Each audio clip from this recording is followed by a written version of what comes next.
Tikėjomės tikrai nelengvų rungtynių.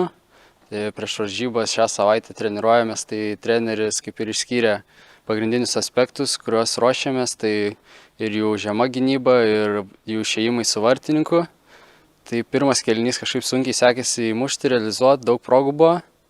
Antram jau įsimušėm tas įvarčius, galbūt kažkiek atsipalaidavom. Praleidom kiek įvarčių, tikrai daugiau netikėjomės, bet turim pergalę pirmą ir dabar ruošiamės antrom rungtynėm, taisysim klaidas ir žiūrėsim, kaip bus. Norim pasveikinti Žalgirį su pergalė.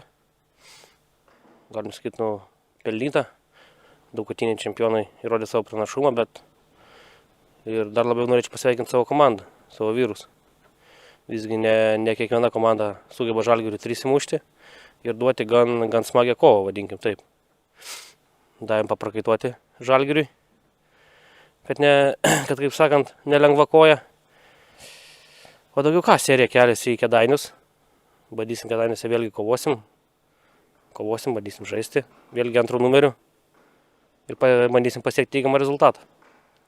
Tai va, dar kartą padėkosiu savo komandai už tikrai pilną atsidavimą visiškai, 100%. Kaip sakau, dar sezonas nesibaigė, dar turim rungtynės, gal dar sugrįšim į sporto halę.